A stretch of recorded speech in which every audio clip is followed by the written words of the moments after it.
What's up guys, it's Tajae here back with another Last of Us Part 2 video, and today I actually want to talk about the story and the plot of The Last of Us Part 2. Now the reason why I actually want to do this is because I feel like there's a lot of misconceptions going around about what's actually going on in our story, and I've been sitting back just doing some research, seeing what I could find, see what I could piece and put together. So pretty much today I actually want to give you guys my analysis of what I think is going to happen, but just know that I'm not saying this is 100% is what's going to happen inside the game. I'm no different from you guys. I'm just a fan who really wants to play and dive into the story as well. So if you guys just go ahead and throw a brick at the like button for me to show your support, and yeah, let's get right into this. So the theories that surfaced back in E3 2018, I was pretty much on the same exact board as everyone else. I really thought that Dina was gonna die, and that was gonna be, you know, the road to vengeance for Ellie and the reasoning behind the whole entire story. And I've came to accept that I think that is very false, and I feel like that's too straightforward. And I feel like I have good reasoning on why I think Dina is actually alive throughout the majority of this story. Now, if you guys didn't know, Dina is actually a companion inside this game, and I don't know exactly how long she'll be a companion for,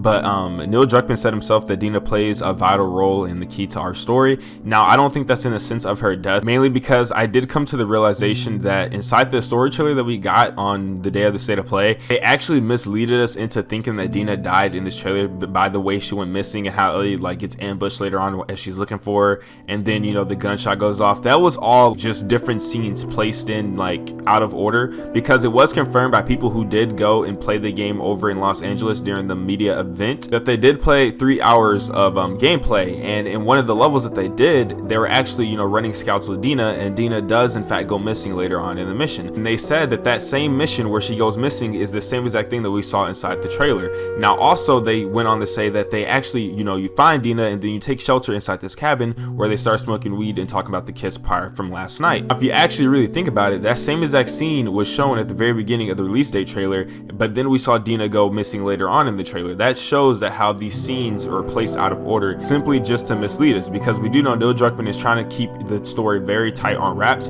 He wants to show us the game, give us some insight on what's going on, but he doesn't want us to be able to be spoiled by the story. Now this may raise a question on who died inside the cabin. Now I want to say right now that we can immediately rule out Joel and Tommy from the selection. Now the reason why I say that is because we've already seen it's been confirmed by the people who played at the media event that the suburbs mission that they showed off inside the gameplay had the objective of trying to rescue Tommy from the WLF. Now if you guys don't know what the WLF is, it's the Washington Liberation Front, and that's one of the new factions inside The Last of Us Part 2. And we do know that this specific section of the game is happening you know, in the time of Ellie's vengeance, where she's kind of going crazy and losing herself, and that has been confirmed as well. And it's also been confirmed that at the end of this mission that they played over at the media event, Joel shows up, and that's actually where we can see the scene from The Last of Us 2 release date trailer whenever Joel's like, "You thought I'd let you do this on your own?" That actually ends off the mission that they got to play, which proves that Joel and Tommy did not die inside the cabin. But there is another character that could be up for grabs who dies inside the cabin. If you guys didn't know, Ellie actually has an ex-girlfriend named Kat, and Kat is actually the person who gave Ellie her tattoo to conceal the bite from the entire community, because, you know, Ellie is keeping the bite a secret. That's also why we see Ellie wearing a gas mask inside the spores on the patrol mission with Dina, because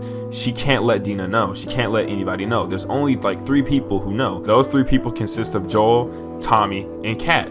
Now, there's also one more person that I say could probably know, and that'll be Maria, just because Tommy is Maria's husband. Tommy was about to set out to try to, you know, take Ellie over to the Fireflies. Now, I doubt Tommy actually told Maria then, but you never know. That Maria could have found out like later on in the story. Like, we don't know. So that's why I said potentially Maria. But to touch back on Ellie's girlfriend, it's actually been confirmed by Neil Druckmann that she does kind of strain the relationship between Dina and Ellie. And that's because obviously Ellie is, you know, her ex-girlfriend, and Dina being the new girl in town, you know, trying to hit on Ellie and stuff. Of course she's going to feel some type of way, and she tried to the best of her ability to, you know, to strain and get in between whatever they got going on. So I mean, at the same time, Ellie could still have feelings for her ex-girlfriend, and, you know, that could really be the person who dies. But at the same time, I don't want to just go ahead and say that, because, you know, I'm just theorizing, and I truly myself, I'm kind of torn between what happens in this scene. I don't know who could possibly die, but I truly and honestly do have this one theory that I've been sticking by. And if you guys even watched whenever I first reacted to the trailer itself, I even said this in my stream, but as bad as this may sound, I truly and honestly do feel like Ellie was raped in this scene. Every single time I watch the trailer back on the same exact part, I get this like